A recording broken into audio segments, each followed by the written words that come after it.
கிளாஸ்ல உட்காந்துருக்கோம், ஏமா கை கட்டிட்டு உட்காந்துருக்க? என்னடி பண்ணணும் சொல்றப்ப கை கட்டு தனிமா உங்களோட வந்ததுனால பரவாயில்ல. நல்லா இல்லாட்ட கூட நல்லா இருந்துச்சு.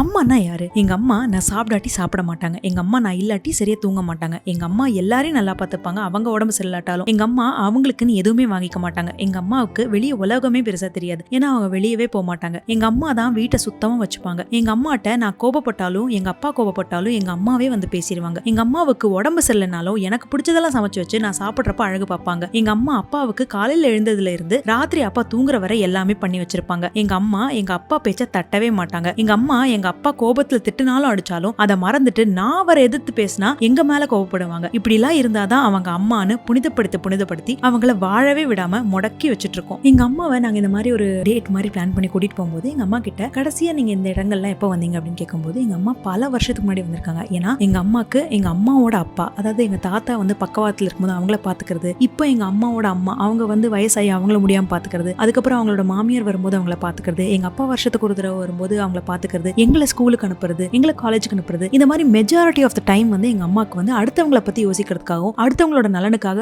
போராடுறதுமே வேலையை வச்சிருந்தது.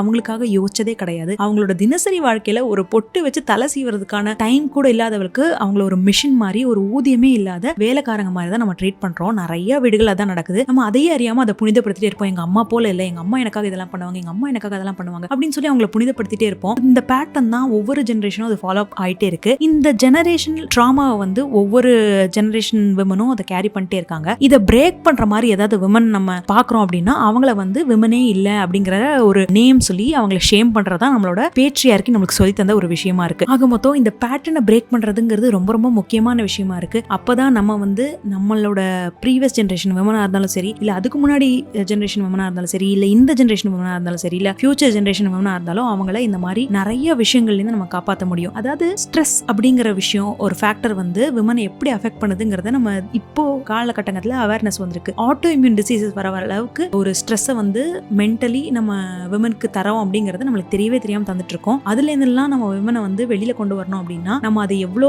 அவேர்னஸோட அணுகுறோங்கிறது முக்கியம். சும்மா இந்த மாதிரி புனிதப்படுத்துறதுனால யாருக்குமே எதுவுமே பிரயோஜனம் இல்லை. எல்லாரும் அவங்கவுங்க வேலையை அவங்கவுங்க செய்யணுங்கிறத ரொம்ப ஆரம்பத்திலேருந்து கத்துட்டு வரதுனால எல்லாருக்கும் வேலை ஈக்குவலா ஷேர் ஆகும், எல்லாரும் அதை வந்து ஹெல்தியா ஹேண்டில் பண்ண முடியும் அப்படிங்கறத நம்ம டெஃபினட்டா புரிஞ்சுக்க வேணும். அதுக்காக தான் இந்த வீடியோ வந்து ஒரு முகாந்திரமா இருக்கும். நம்ம வந்து நம்ம அம்மாங்களோட மென்டல் ஹெல்த், பிசிக்கல் ஹெல்த்தை பத்தி கவலைப்படணுங்கிறது வந்து ரொம்ப இம்பார்ட்டன்டான விஷயங்கிறத கன்வே பண்றதுக்காக தான் இந்த வீடியோவை நான் இங்க பிரசன்ட் பண்றேன்.